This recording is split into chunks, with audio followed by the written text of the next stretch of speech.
Cats are not only our best friends in the house, but they can also save us from perilous situations outside. The story Animals My Love would like to share with you now is about a cat who saved a boy from a bad situation in his life. When I was young, my mother acquired a kitten for my sister, who named it Swifty. No one much cared for the name Swifty, and not all that long after, the cat had kittens and came to be known as Mother Cat, something we called her for the rest of her life. Mother Cat was an intelligent but delicate cat in a household of 5 children.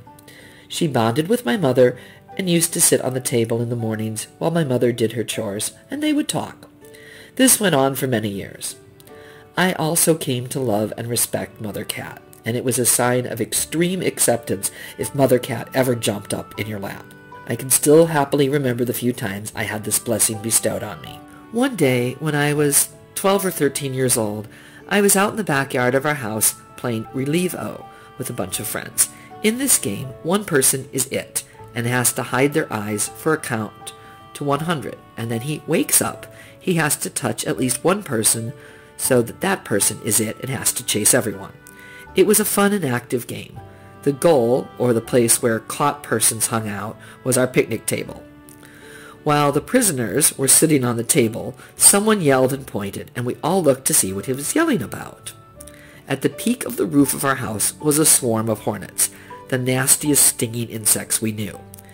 They were entering the house through the soffit vent and making a nest there, as they did every year. The thing he was pointing at, however, was the biggest, meanest hornet we had ever seen.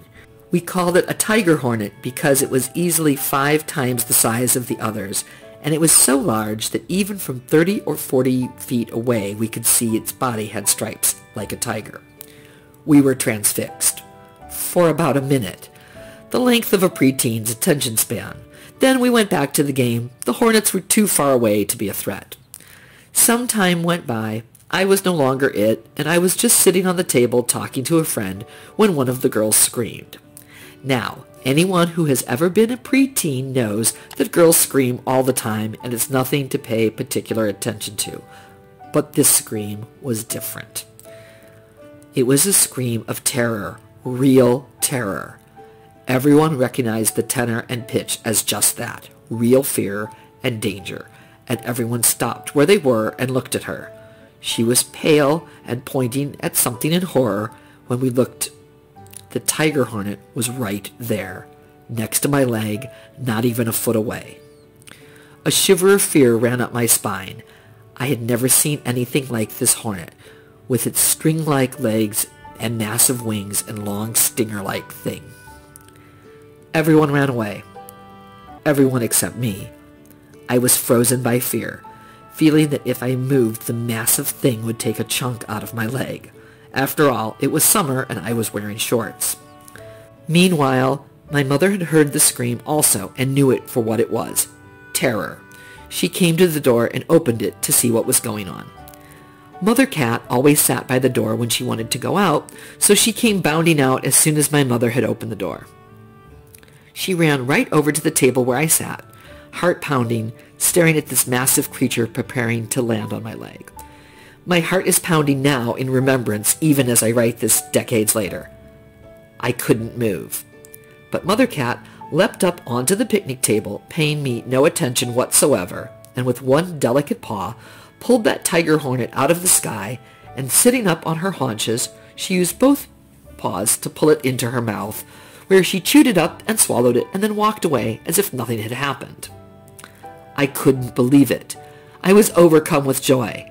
Everyone had been hiding, but watching, and had seen the whole thing. Came running over, surrounding the confused cat and reaching out to pat her and talk to her. The cat would have none of it, however, and ran to hide in the bushes. I immediately went out and bought the cat a vat of chicken livers, her favorite treat. I'm sure she never connected the food with her good deed, but I never forgot it and still think of it sometimes to this day. I have never, since that time, seen a hornet or any insect as large as that hornet, and I hope I never do again. Mother Cat was a special pet. She lived a long and healthy life and gave birth to over 128 kittens, which we sold for $20 each, time after time. She finally died of distemper at the age of 18 while I was in college, and I have a photo of her still, the only known photo of her, sitting in the driveway. She looks the same in my memory as she does in that driveway, alert, intelligent, dignified, and disdainful of any attention. She meant as much to me over the course of my childhood as any visiting relative and had more impact. She was a great pet, which is probably the highest honor we can bestow on any animal. So, Mother Cat was really meaningful to this boy, and he has never forgotten her. What do you think about Mother Cat? Let us know by leaving a comment below. Thanks for watching the whole story. Best wishes to you.